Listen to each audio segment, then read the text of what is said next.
연영과 입시에서 합격 확률을 2배, 5배, 10배 높이는 방법 3가지를 알려드리겠습니다. 제가 과거에 12년 동안 연영과 교수로 재직하면서 한 해에 최고 3,500명에서 3,700명을 매일 150명씩 2주간에 걸쳐서 입시를 계속 진행한 바 있습니다.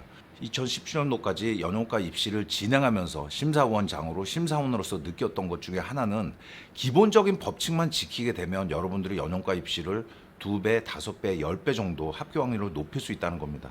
첫 번째는 연영과 입시의 요강을 보시게 되면 지정희곡이라는 것이 있습니다. 이 연극만으로 하라고 지정해 놓은 대본들을 말합니다. 6개 정도 희곡 올리게 됩니다. 이 지정희곡들은 그 해에 학과장이나 막내 교수가 선정하는 경우들이 많은데, 저 같은 경우는 막내 교수들이 이걸 많이 선정을 했습니다. 지정희곡을 선택할 때 제일 중요한 건 뭘까요? 첫 번째, 지정희곡은 해외 작품을 선택하라는 겁니다. 체홉, 셰익스피어, 브레이트, 안티고네 같은 과거 그리스 희곡도 있을 것이고, 그 중에 1개나 2개가 한국 희곡이 있을 때가 있습니다. 저는 개인적으로는 한국 희곡보다는 해외 희곡을 선택하는 게 가장 무난하다고 생각합니다.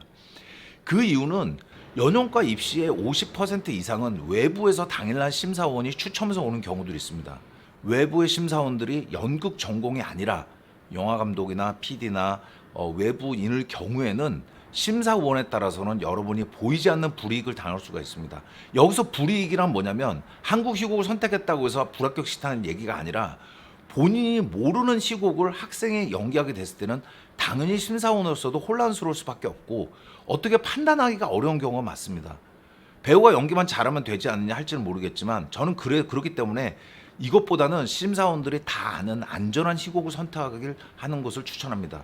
가장 좋은 것은 가장 많이 하지만, 또 가장 많이 하고 있지만 동시에 심사원들이 연기를 판단하기 쉬운 안톤 체홉의 희곡들, 갈매기라든지, 아니면 대사를 하는 데는 조금 어려움이 있겠지만 셰익스피어의 희곡들, 그리고 그 외에 브레이트의 작품들, 이런 지정 희곡에서 지정 희곡 리스트에서 첫 번째에서 세 번째, 네 번째 나오는 앞부분에 있는 희곡들을 고르는 것이, 저는 여러분이 훨씬 안전하게 합격 확률을 2배, 5배, 10배 올리는 길이라고 생각합니다.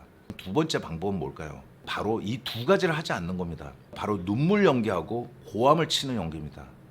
제가 연영과 입시를 2017년도까지 약 12년 동안 했지만, 눈물을 펑펑 흘리거나 아니면 고함을 쳐서 합격하는 경우를 저는 본 적이 없습니다. 여러분들이 지금 지망하고 있는 유명 연영과도 역시 마찬가지입니다. 외부 심사원들이 많이 왔기 때문에 동국대, 중앙대 포함해서 외부 심사원 분들이 온 적이 많습니다.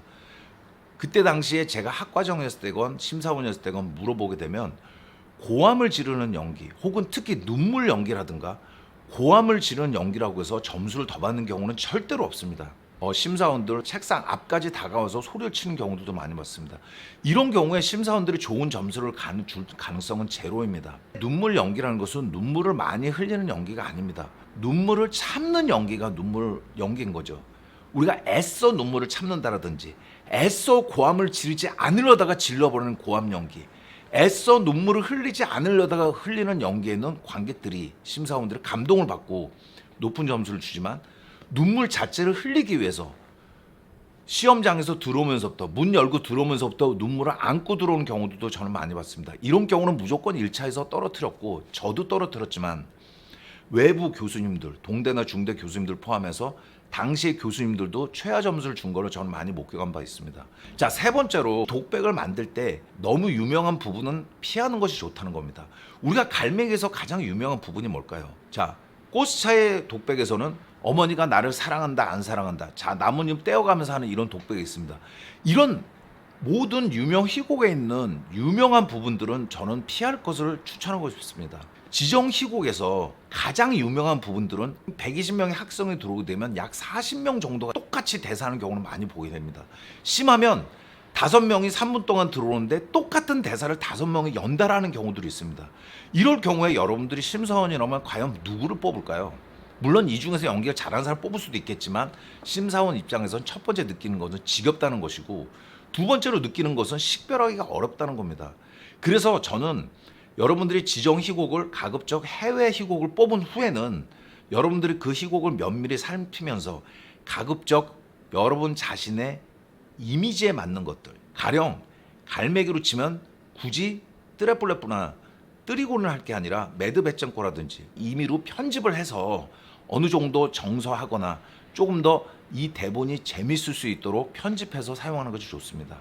여러분들이 혼자 연영과 입시를 준비하건, 여러분들이 어떤 식으로 연기 수업에서 준비하건, 여러분들이 이런 기본 룰들을 많이 알수록 합격할 수 있다는 것을 여러분들이 잘 명심하셨으면 합니다.